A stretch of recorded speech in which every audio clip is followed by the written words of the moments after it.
Welcome to The Weekly, a podcast brought to you by Calvary Bible Church. I'm your host, Jay Ewing. Thanks for tuning in this week. Like always, visit calvarybible.com, click your campus, find out what's happening in your neck of the woods. Stay connected, get connected by visiting calvarybible.com. Like last week's conversation on The Weekly, we're slowing down to listen to Lindsay Billington's story of faith, how God captured her heart in her journey towards Jesus. I hope you really enjoy this conversation. It's really pleasant to sit down with her and hear her whole story. Enjoy. All right, Lindsay, it's so good to be with you, like I said, and this is going to be a really fun conversation because you have been at Calvary for 7.5 years. You are the director of high school ministry on the Erie campus. Yep. Your ministry is really fun to watch. You have a really awesome job.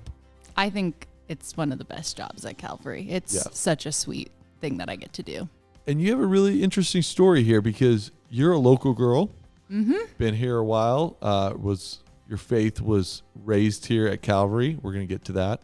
Yeah. And I think it's to be really important for here at Calvary. You know, we see you all over the place. We see you, on the midweek updates. We see you on the website. We see your announcements and scripture reading and all the places we see you here at Calvary.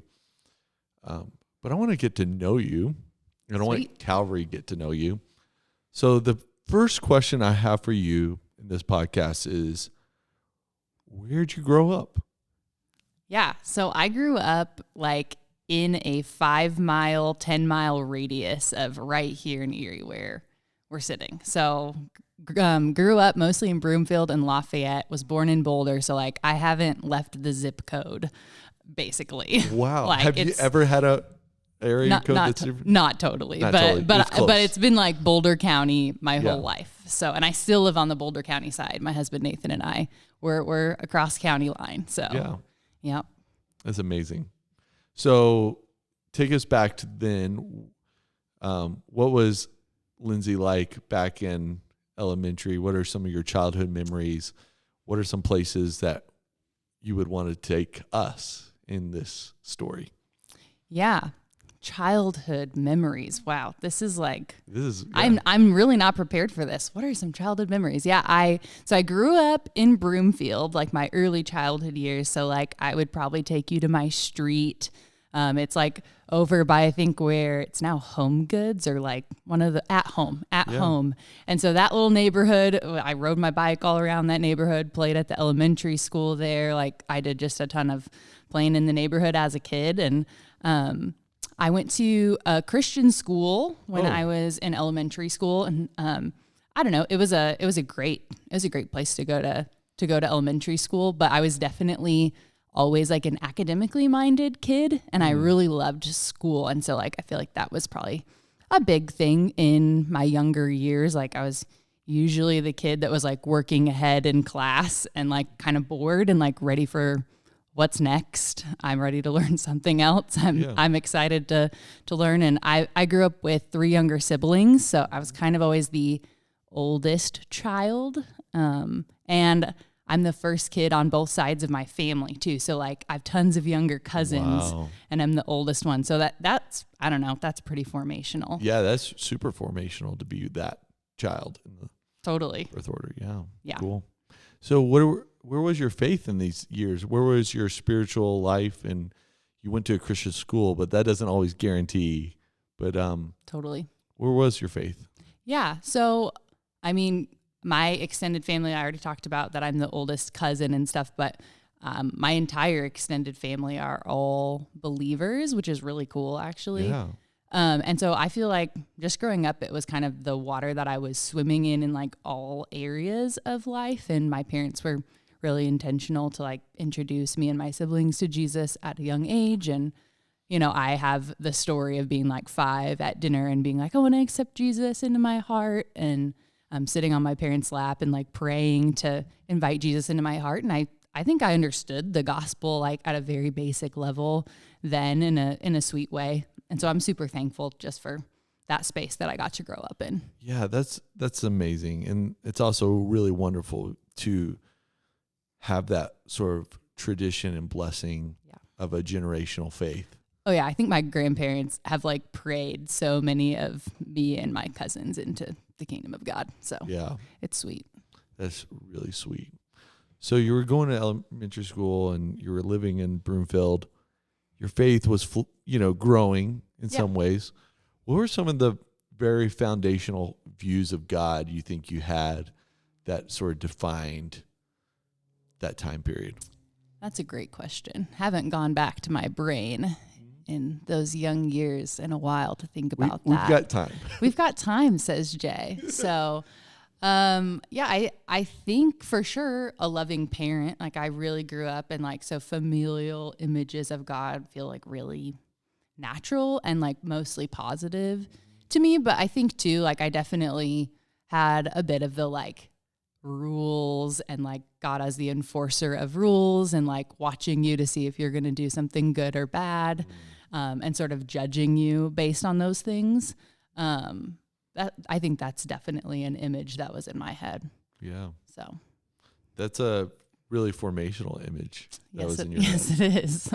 Yeah. And I mean, it's not like a wholly negative image, but, it was very formational, I would say. Yeah. We all hold tensions in our formation of right views of God and wrong views of God that keep us safe.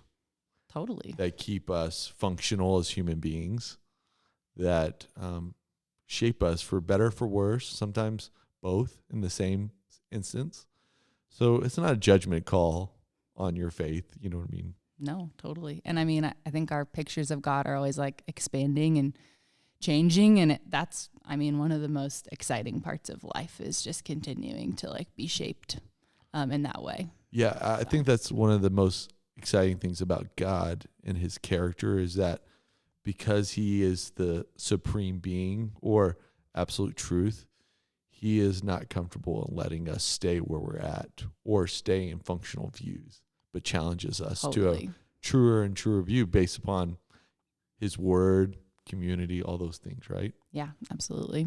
So what are some of the things that you really enjoyed in your childhood that you have a passion? I don't want to tell it out loud. I want you to say it, but you have a passion that's for the mountains and for a sport in the mountains. What, how are those things shaped in your life? Yeah, totally. My childhood was super fun. My dad, actually, I would say he's a super hardworking person, but he plays as hard as he works, which is super cool. And one of the things that I really appreciate about him. And so that meant that I was pretty driven as a kid, but he loved to just take us and play with us in the mountains. As you said, I love skiing, I love backpacking, I love hiking. So we did hikes and stuff as a family when I was young. And my dad from a young age took us up to what's in Netherlands?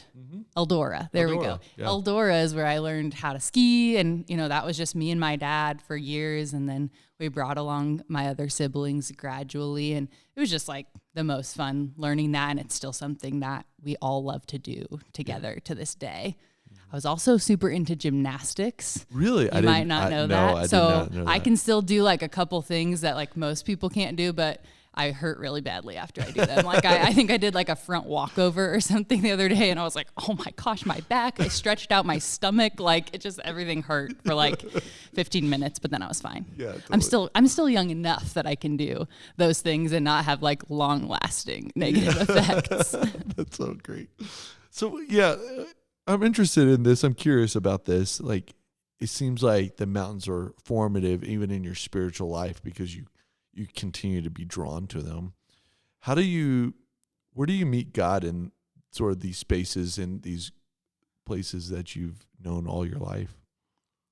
Yeah, I think they are definitely these spaces at being outdoors, being especially in the mountains is the easiest place for me to just feel like I'm in God's presence without having to I don't know, perform or get in a certain sort of space or do a certain sort of activity or be reading scripture or praying. When I'm out there, I just feel that I'm in God's world that he's created. And I just feel like I get to appreciate it for what it is and experience what he's like just by being in it. So it's a different sort of communing with God than some of the more intentional spiritual disciplines that, you might do or whatever.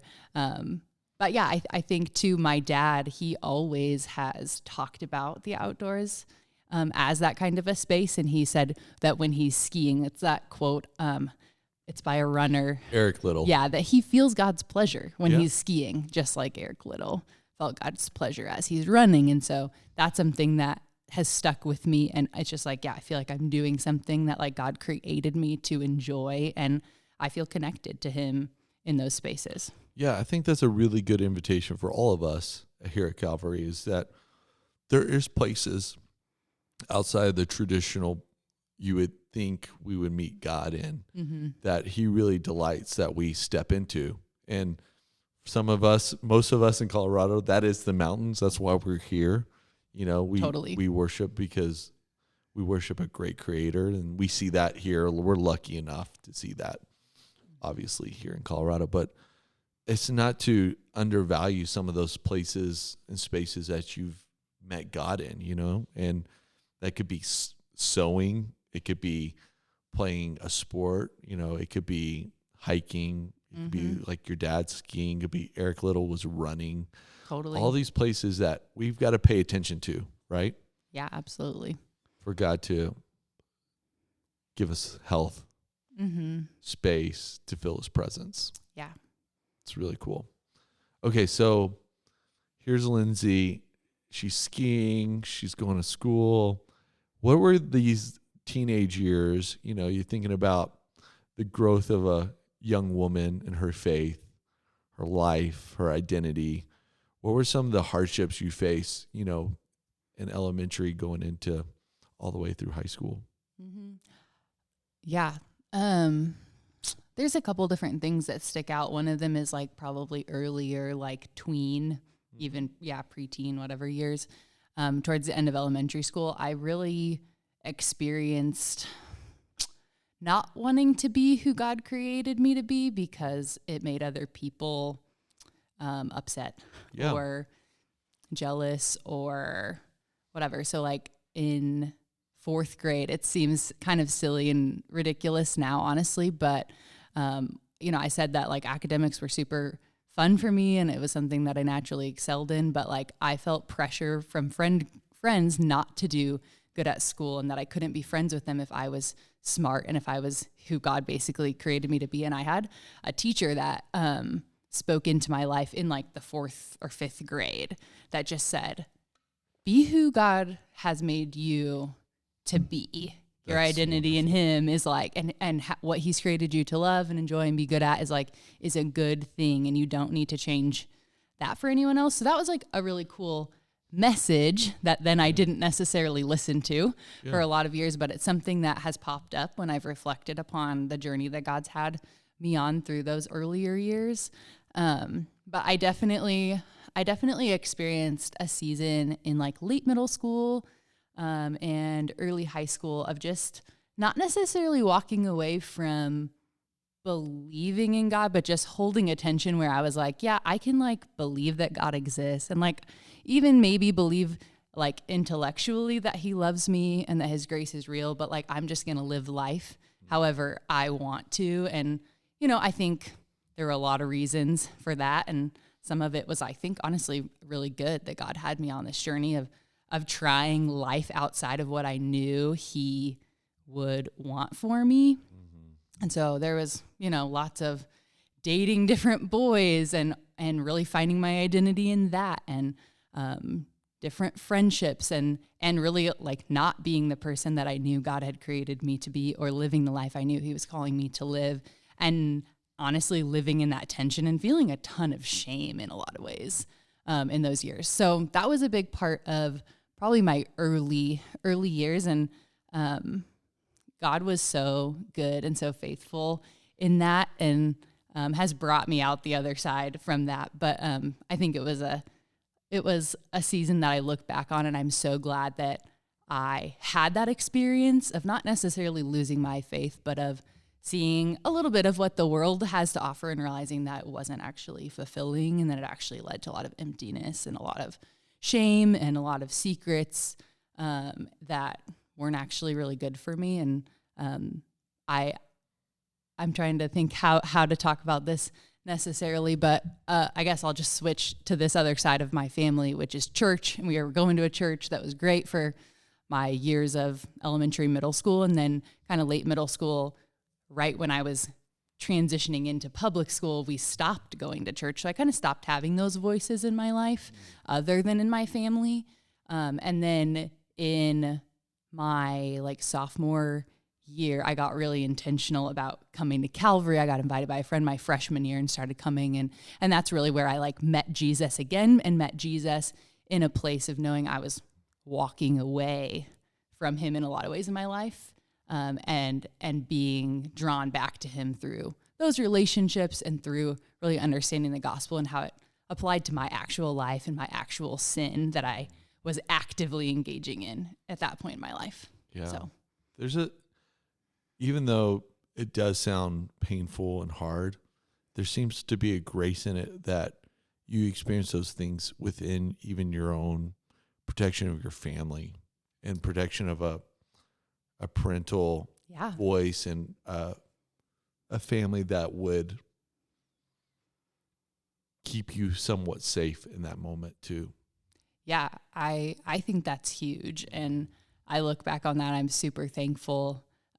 There was a transformational time for me, which was our Ironman trip actually at Calvary. And it's like I feel like I need to backtrack a bunch because I started coming to Calvary not because of my family, because of friends. My family was still disconnected from like traditional church, and I ended up on an Ironman about like a year and a half later, which is our spring break retreat. But that's really when I met the Lord and met him in a new way. As like, I don't know, more of a, I don't just understand the gospel, but I understand it for myself. I see my personal brokenness like in very significant and distinct ways. And I was encouraged to confess that sin in community to the Lord. And then God really prompted me to like bring some of the hidden sins that I had been really feeling a ton of shame about into the light with my parents. And that was a really, really cool thing because they demonstrated God's grace to me in such a sweet way. And I'm so, so thankful for that. And I'm so encouraged because I know there's so many families here at Calvary that are still doing that for their kids, even when their kids are wandering in different ways. So it's a really huge gift that I know that the Lord blessed me with. And I'm super thankful for my parents in that season and just the grace that they showed me. So yeah, I honestly, Lindsay, I can see, not knowing this story until now, I can definitely see how that's really a part of your ministry here with the high school students you work with. I see you can hold the tension of letting them not fall away, because you would never want to be that person, but you can let them make some mistakes, have the chance to grow and to sort of define their own faith in their growth journey, and also partner with parents in helping them do that too. That's a really beautiful part of your own story that is in your ministry now. Totally. How interesting is that? Yeah, it is. It's pretty cool. It's pretty cool that I get to enter into those spaces with kids and families. And I do have a lot of just like hope and in what God can do in those different circumstances, since that's a huge part of my own journey. And I'm really, really thankful that still gets to be a part of my life. I'm reminded of my own story so often because of that. So, yeah, it reminds me that God does not use some material that we think is shameful or hurtful, because he uses all of it. You know what I mean? He uses it all for his glory, for your connection to stories later on in your life. And it's just another great reminder of that, right? Yeah. Yeah, it's a sweet story, and everyone has different stories, right? But it's a really cool connection point for me in the ministry I get to do. Yeah. There's nothing he doesn't use, I guess I should say. That's Absolutely. the clarity of that. Yeah. No matter how dark or far away we were from the Lord, he seems to weave that in and really use it in powerful ways. So yeah, no doubt. Okay, so here you are. You've arrived at Calvary. Who was your youth minister back then, and sort of what were your early years of being here at Calvary like? Yeah, so Gary Osborne was my youth pastor when I showed up back in 2008, maybe. I think 2008. And yeah, we didn't have a building at that point. The Erie campus had kind of just launched, and we were meeting at the high school, and I had a friend that invited me, and then a different person that I met the first time I came to the high school ministry who didn't know my name, but he kept seeing me at school, and he just said, "Hey, come to WNT." And WNT is the name of the high school ministry Wednesday night thing. If you don't know, it's still called that. It is. It's a historic name around here. Very historic. So yeah, that's kind of the setting of that time. So we were meeting in home groups, and I showed up, and I think we played Pass the Pigs. Have you ever played Pass the Pigs? No, I have not. They're like these little pigs that are like dice, and depending how they land, you get different points. They can land all these different ways. Yeah. Anyways, I have a memory of playing Pass the Pigs, and I don't remember much else from that night other than that it was in a living room, and I felt super welcomed into community, and it just felt very natural just going into someone else's house, and we ate brownies and hung out. And I got invited back by a random dude at school.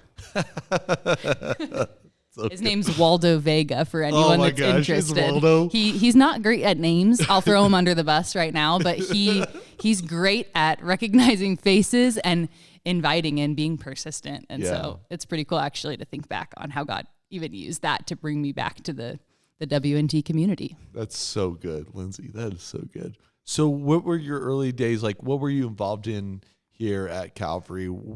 How'd you see sort of your story with God unfold under the protection of being in a youth group and in community and these high school years? Yeah. So started showing up consistently and ended up on the Ironman trip about a year after I had shown up for the first time. And God really transformed my life in a significant way through that trip, and just understanding, like I said, the gospel personally, and just beginning to walk out in some different difficult steps of obedience that the Lord really showed me that I was to do. And it wasn't an easy season, but I think, the Lord really started to like produce fruit in my life that I could not have produced on my own. And that was just really cool to see. And like, I still look back on that season of just the significant change that happens. Sometimes it feels very incremental in different seasons, but that's a time when I look back and I'm like, man, God was so at work and doing things that like shouldn't have been happening in my life. And so it was just an exciting season of growth, being a part of small groups at the high school ministry, and then slowly starting to kind of connect more on Sunday mornings, coming to church, being a part of the larger body. But probably the next big move, I guess, was when I look back, it feels like I kind of got voluntold by Gary. Actually, a lot of points in my Calvary journey feel a little bit like that. But he was like, "Hey, you should do this. You should like help out at middle school ministry for a season." And so he was leading both middle and high school at the time. And so I jumped in and started doing ministry as like a junior in high school with the middle school students, which that's kind of a thing that continues to this day, where we have high school students investing in middle school students, which is awesome. But that was a huge part of kind of my, I guess, entry into ministry, and really falling in love with especially student ministry at a really young age. So yeah.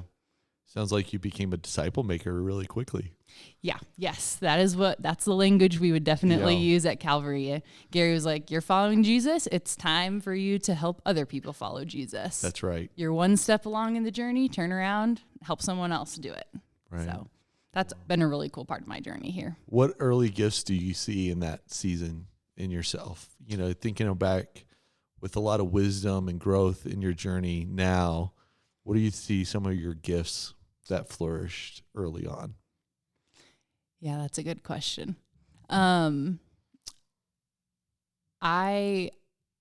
feel like people have always told me that I was a leader, but I think that was like one of the first like places where I was like, oh, I actually am a leader, and I can actually kind of embrace that part of who God has created me to be, and other people are reving that, and it's a positive thing, right? As an oldest child, you're like, I'm a leader and everyone hates me because I'm like bossy or I'm like, trying to control my younger siblings or whatever. But I feel like that was a place where that was affirmed and like molded in a positive way. So I see that. And I really do love to just encourage people. Like I love helping people just like see something in themselves that they weren't able to see before, and try to call that out and try to develop it a little bit. And I feel like I have so much growing still to do in that, but that's like a heart that I have. And I see that from that time starting to kind of come out. So no doubt. Yeah. Your story is so meaningful and so deep.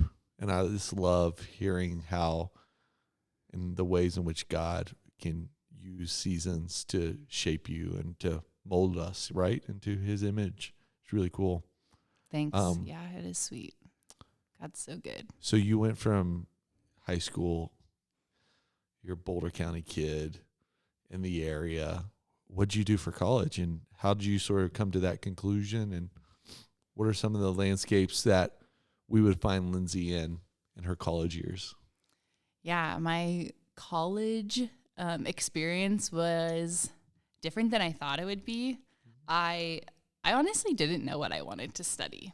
Like I'd always been good at school, good at lots of different subjects, like I've said, but I had no clue what I was like actually excited to learn about. And so I thought, okay, I'll probably just go to a Christian university, but I really wanted to get out of Colorado. I've always kind of had a travel bug and like wanted to go explore lots of different places. And that did not happen. My very wise parents counseled me not to do that and not to go into a ton of debt for school. And so I ended up going to Colorado Christian University here in Lakewood. And I got to eventually figure out what I wanted to study there. But I studied theology and business in college and had to try a bunch of different classes before I landed on double majoring in those two things. But yeah, college was a great season for me. I did college a little bit differently because I lived at home the first year, then I lived on campus. I actually took a year off of school, traveled, came back, and that's when I started working at Calvary. It was in the second half of college. So my college years were, I don't know, a bit chaotic, and each year was really different as far as what life looked like. So freshman year, you could find me on the long bus ride from Lafayette all the way down to Lakewood and back 3 hours a day, every day. I was like on that bus doing homework and stuff. So that's what that looked like. And then got to experience really sweet community at CCU my sophomore year. And then that junior year, I was in India. So you could see the Himalayas in the background if you were to see a scene from my life that year. So what were, okay. Jay's learning all sorts of things. Yeah, I just love, I knew you were involved in missions, so a little bit. But what was India like, and why were you there, and sort of what were some of the lessons you learned in that season? Yeah, I feel like I have to backtrack. Okay, a little bit. Backtrack to like back in high school. Mm-hmm. There's so many things when you know, and I haven't been alive that long, so I'm like, there's all these details that I left out. But my dad actually took me to Zambia when I was a sophomore, I think. So in that critical year of Calvary life, falling in love with Jesus, trusting Jesus. It's actually right before that. Oh my goodness. Isn't that interesting? Yeah. It was kind of still in that season of like, I think I love Jesus. Not really sure. I'm not going to live a life that honors Jesus. But my dad took me on this trip, me and my sister. My mom let us all go off. And she's always been so good at supporting that stuff. But my dad had been involved with this organization that works with orphans in various parts of the world. But one of the primary places has been Zambia. They've established some different orphan homes throughout Zambia. So we got to go and visit and put on like a vacation Bible school kind of thing. And so that was really cool, just introduction to missions, and had some other really short like weekend experiences with my whole family actually in like Juarez for a couple Christmases. And I just had God really give me a desire to like see what he's doing in other parts of the world, to join alongside that. And so I really wanted to take a year off in college and experience a little bit longer term. What would it be like to actually live in another place for a season and like do ministry alongside people that actually live there and are part of that culture, and just wanted to kind of see what that would be like. And so that's what led me to take a whole year off of school. And then I ended up going with YWAM to India and did it's called a discipleship training school there. And it was there for about 4 months. And then we did outreach after that. So I was in Thailand and Cambodia the next semester. Wow. And it was a great experience overall. It was a mixed bag. Yeah, totally. For sure. But God definitely used that in a lot of really sweet ways. It really clarified, I think, my call to ministry in some way. And I just think one of the coolest things about it was meeting all these other Christians who are young from all these other countries, primarily from India, and just seeing like what God was doing in their lives, and really just allowing the gospel to transform us as like a really diverse community of people from, diverse cultural backgrounds, and even diverse backgrounds within like, what does your faith in Christianity look like? Really different experiences, right. And brought us together. And we had to learn how to minister to people together, which was really cool and really fun. That's really cool. I'm really curious about where your calling ends up in all of this story. Where's your calling to like do full-time ministry or to play a part like you're playing right now here in the kingdom of God?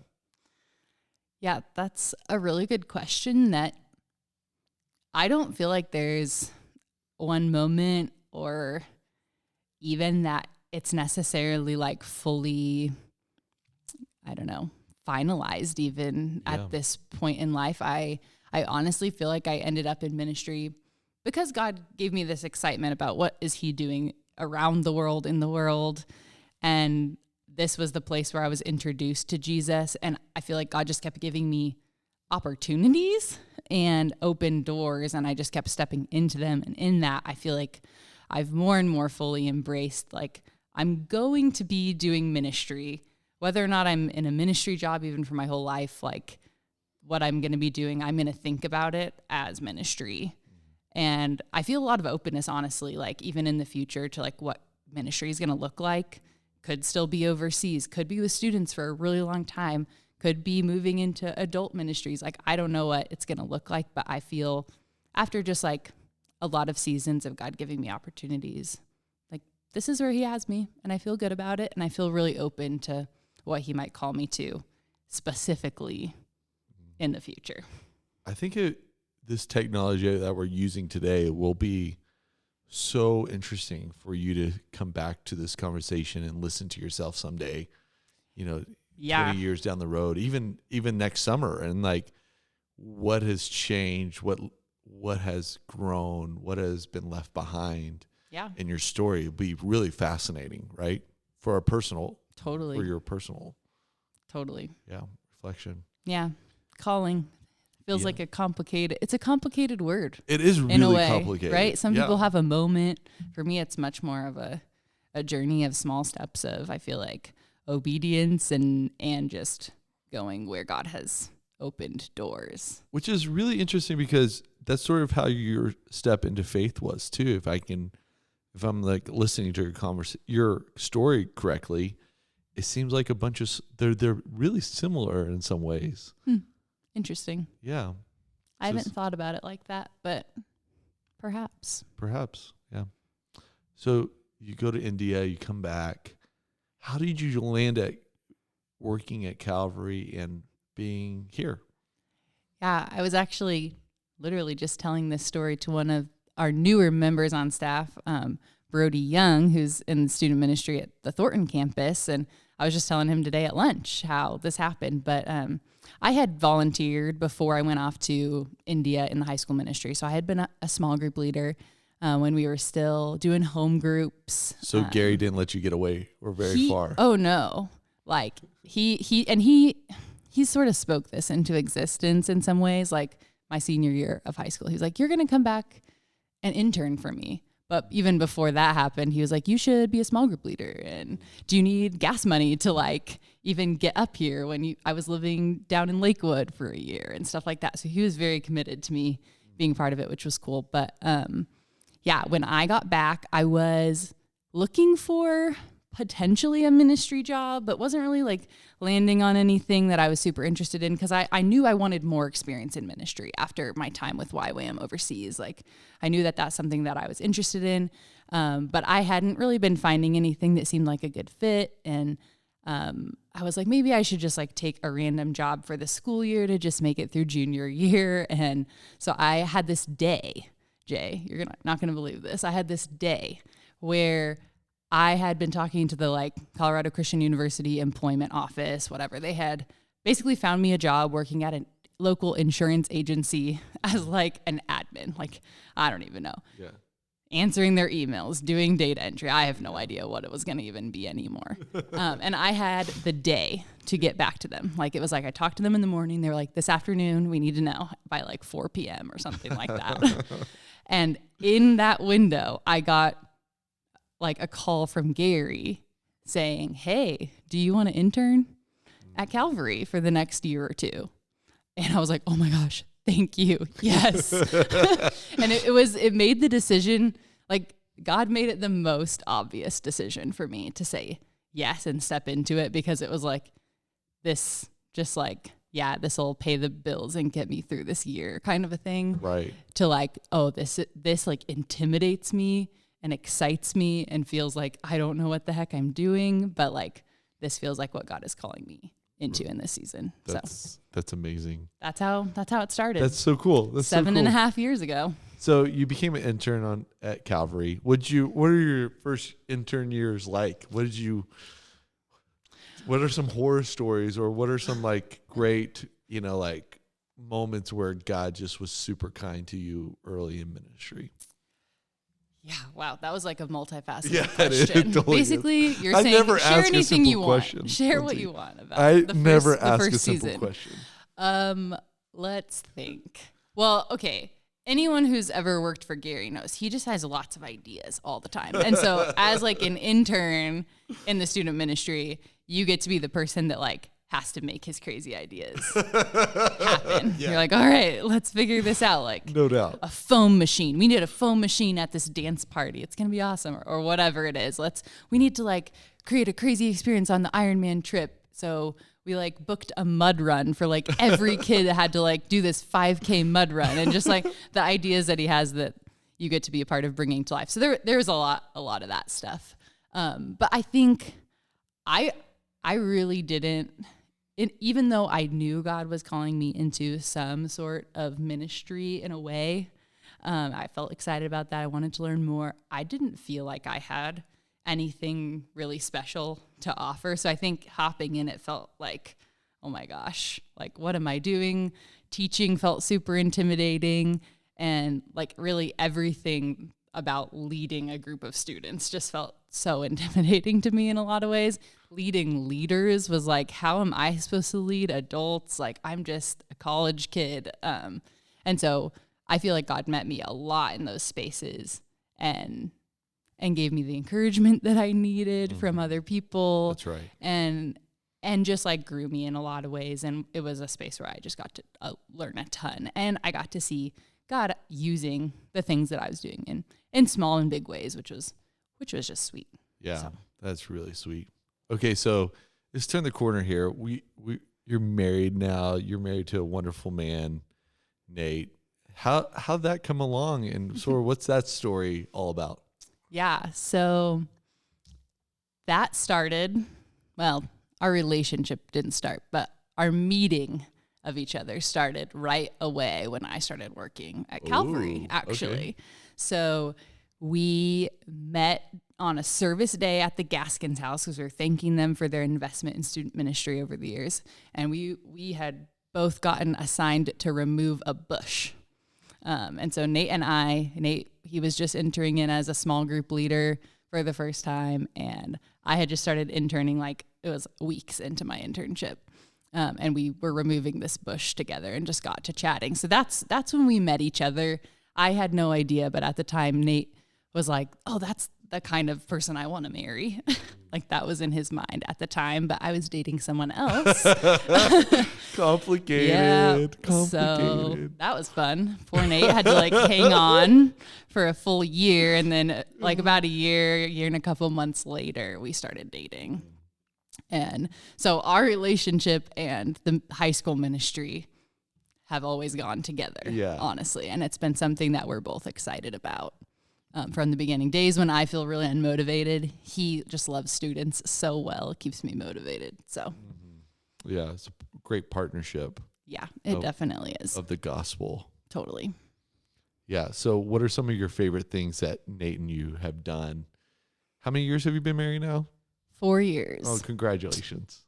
Thank you. That's so much fun. We're like, I like to compare marriages to like humans. So we're like a 4-year-old human in our marriage. So we're like starting to like get some basic competencies down. Like we can walk, we can maybe put our shoes on and get dressed and brush my teeth, whatever, I've never heard anything like that. That's hilarious.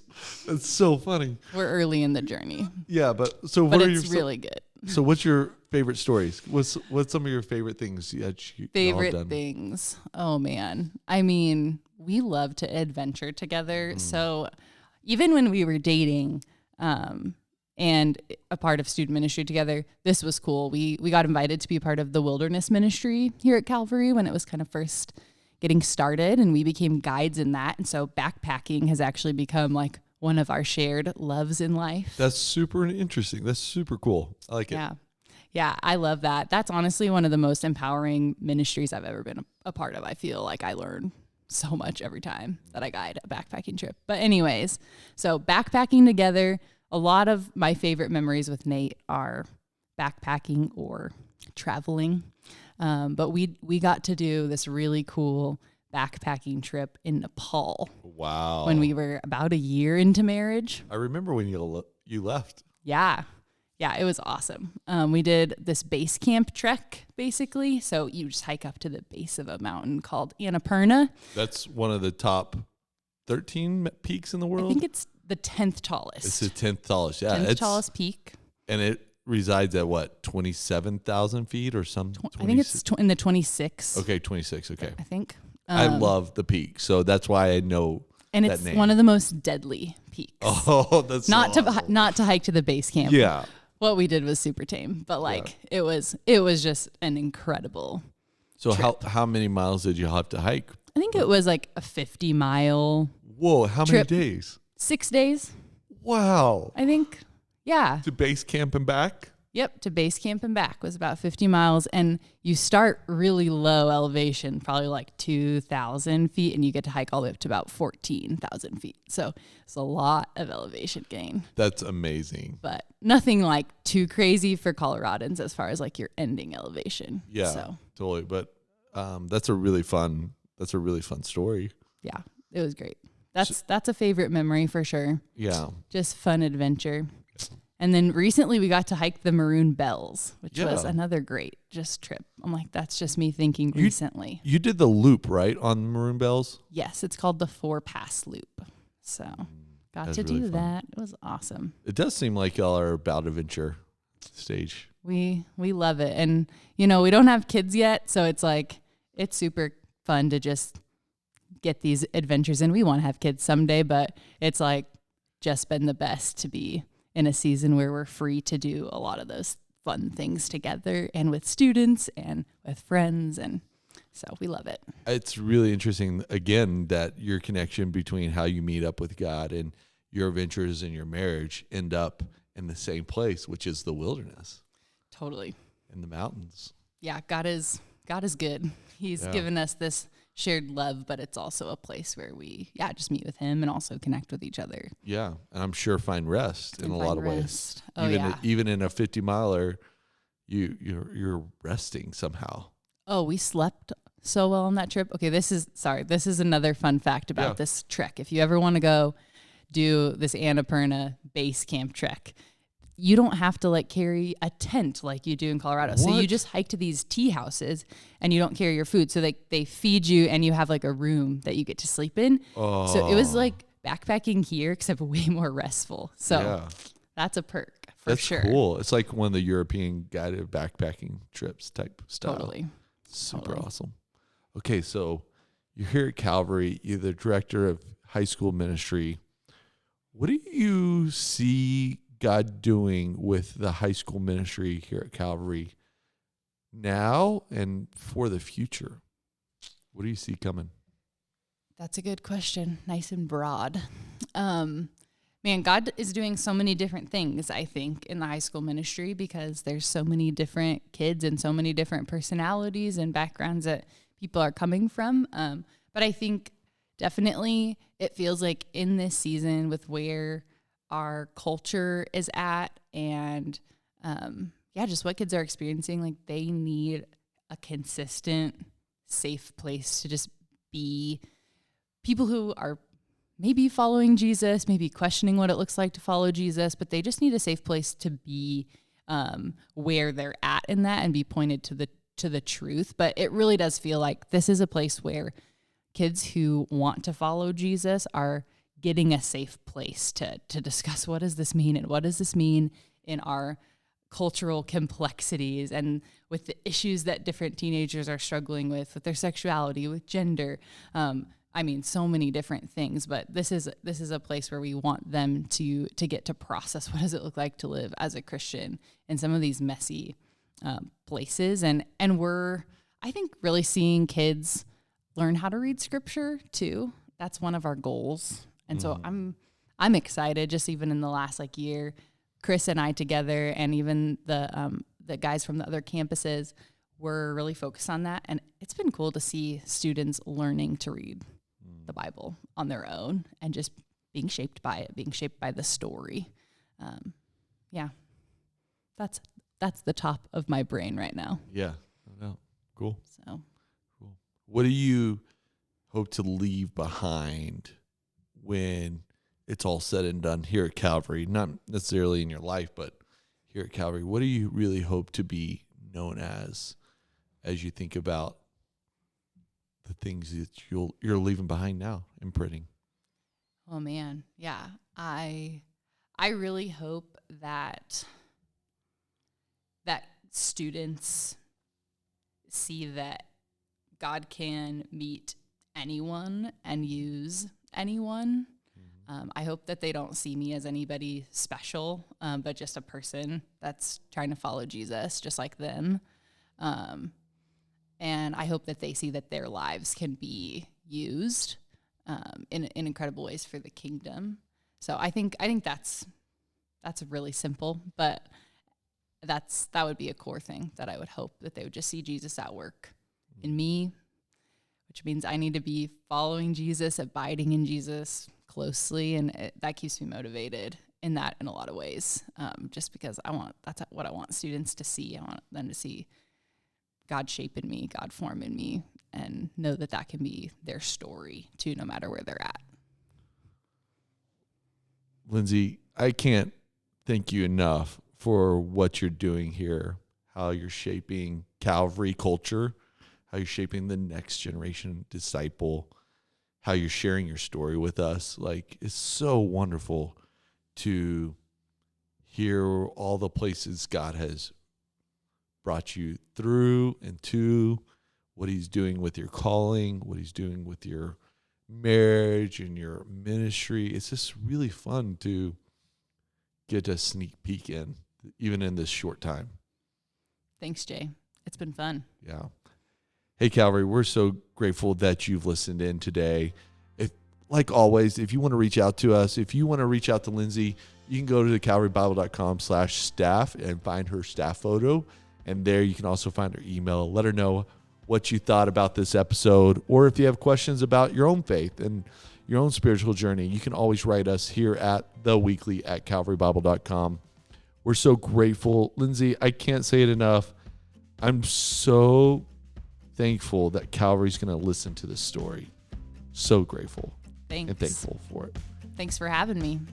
Calvary, thanks for listening in. I hope you're having a wonderful summer. We have so many stories happening this summer. This is called the Calvary Conversation. It's a batch series of conversation of people of Calvary and sort of what God's been up to in their lives over a long period of time. Thanks for listening. We will see you next week, my friends. Bye.